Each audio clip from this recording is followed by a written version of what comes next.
Matarmenning og matarauður Austurlands hefur lengi verið þekkt fyrir ákveðna sérstöðu.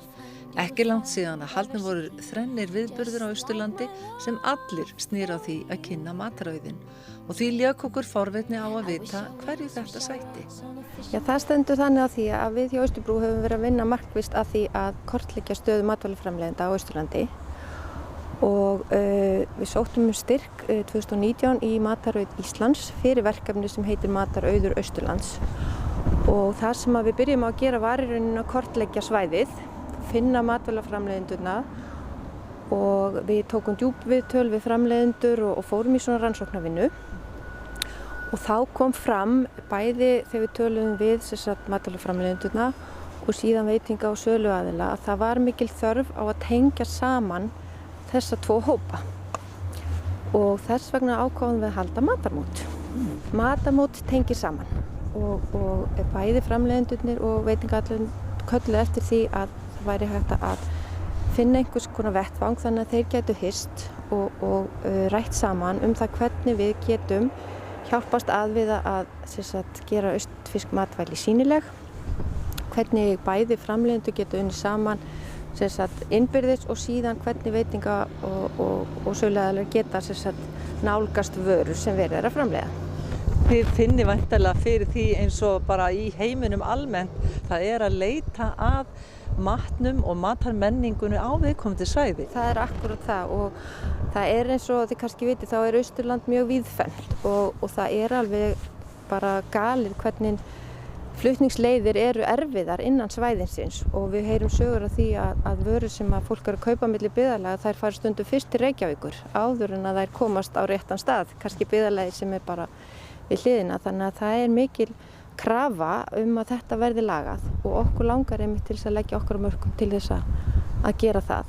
Við erum alltaf bara að skoða hvernig við getum nýtt flutningsleiðir sem eru nú þegar innan fjórðungs. Okkur langar að fara að skoða, hér er strætó sem gengur á milli en eins og staðan er í dag þá má ekki flytja matvæli í strætó en mögulega er hægt að finna einhvern flöt á því og við erum í flestum byggðarlegum eru svona íbúðarsíður þar sem að fólk er að skutlast með á milli, mögulega er hægt að nýta bara ferðir sem hvort sem er verið að fara og þannig okkur langar til að fá þetta samtal og matarmót er góð leið til þess að kalla fólk saman.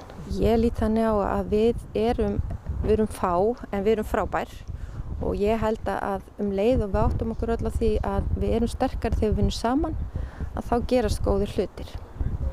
Og við til dæmis í vor fórum á stað með verkefni sem heitir Láttu stjörnuna leiða þig og settum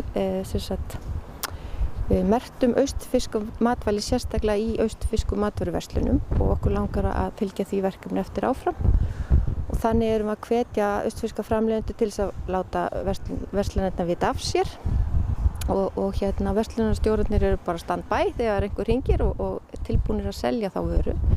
Matarauður Austurlands er mikill. Ekkert annað landsvæði á Íslandi hefur til dæmis hreindýr og austfirðingar eru þekkti veiðimenn. En það er margt fleira sem kemur til. Við erum náttúrulega svo ótrúlega heppin, við höfum í rauninni allt. Við erum með stór og lítil sjávarútvegsfyrirtæki, við erum með sterkan landbúnað, við erum með þessa frábæri náttúru og við erum náttúrulega eina landsvæði sem hefur aðgang að hreindýrum, hérna í bakgarðinum hjá okkur. Þannig að ég myndi halda bara að það er fjölbreytileiki. Við erum með, ber og sveppi, jurtir, þara og við þurfum svolítið að fara að skoða hvernig við getum nýtt allt þetta sem er í boði. Eru margir frumkvöðlar á svæðinu? Já, þeim fer fjölgandi og það sem er líka skemmtilegt er að við erum alltaf að fá fleiri og fleiri smáframleiðendur sem eru að koma með mjög skemmtilegar vörur inn á markaðinn.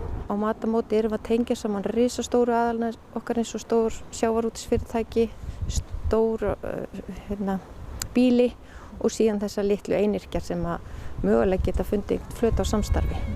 Þannig að það á að rækta öll blómin í garðinum? Algjörlega. Rækta grænmeti og samstarf og samvinnu og það er rauninni það sem matarmót gengur út á. Við finnum flöt á því hvernig við getum unnið saman og orðið sterkari.